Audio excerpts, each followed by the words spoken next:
Welcome back, ODHtv, Raising Kanan Season 4, Episode 6.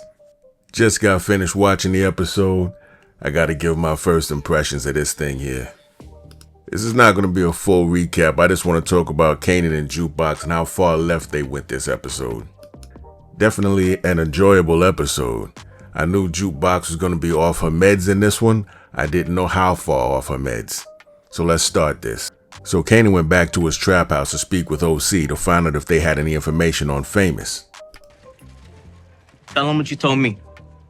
And this dude came out of Kanan's spot, the same dude who I made the video about, who I still believe is Young Ghost, came out to give him some news about a fiend that they're serving over in the 40s, and he gave him information about who actually took out Famous. Look at OC, he got hard and grimy real fast. The fiend we serve over at the 40s said it was Freddie Wild's crew. Kanan tells OC he did great work and heads over to Jukebox house.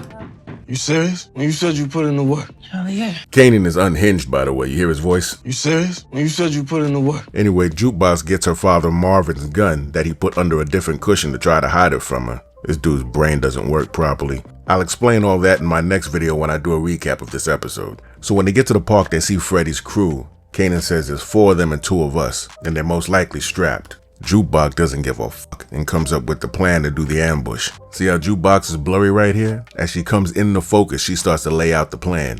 Not to get all poetic about it, but she comes into focus like we're gonna start to see who she really is. Closest any gun gonna be in her jackets. You get the drop on her, ain't gonna be nowhere for them to run. Kanan calls her Stone Cold Juke and asks if the army did this to her. She just gives him a look and then she says this. You know which one killed Fam? No matter anyway. If it's one of them, it's all of them. We dropping all 4. As they get out to start this ambush, Jukebox is still barking out orders to Kanan, letting them know how they're going to approach, who's going to engage, and who's going to be the decoy. You cover the far side, I'm gonna get their attention. And as we see, Kanan has no problem following these orders. Men are logical, and if it sounds right, it is right. Which leads me to believe that all the tactics that Kanan taught Tommy and Ghost was taught to him by Jukebox, not Breeze. But that's for another video. Look how happy Jukebox looks as they approach these kids. She shoots the basketball off the rim and Kanan shows up asking questions. I got next. Kanan starts asking which one of y'all put down Fame, and that is the face of a terrified man. When one of them tries to run, Jukebox lets one go. Remember, we out here broad day public, Jukebox letting rounds go. When Jukebox tells them to all get on their knees, Kanan tells them they should listen to her. This guy decides to resist. Jukebox seemed happy that he did. I said, get on your fucking knees, nigga. So these dudes start copping pleas saying it wasn't them. You lying with pistols pointed at you? This one in the champion hoodie starts begging, saying we didn't do anything to Famous. But at this point, Jukebox is just having fun. This dude is scared to death. Look at Jukebox just smiling. Happy. And remember Jukebox? Yeah, that fucking crazy bitch. I think we definitely gonna get what we want out of her and then some. This nigga's about to cry. Kanan's like, what? He looking a little uncomfortable now. Tells him he'd be better off with a bullet in his head than to block know that he leaking. But they still copping pleas about not doing anything to Famous. He said he heard it was the cops that did it. Now I know you bullshit.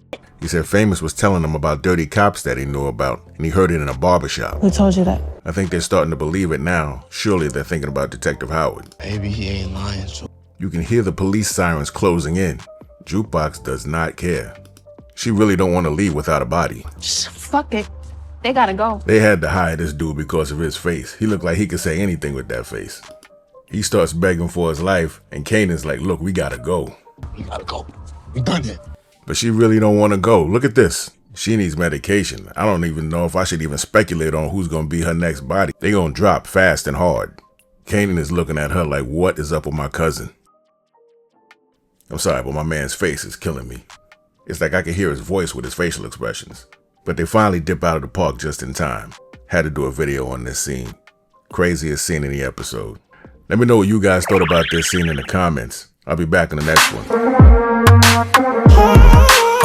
Get it. Player to player, I mean. Games that you playing, I seen. The chance that I'm taking, I mean. These things that I'm saying, I'm sorry.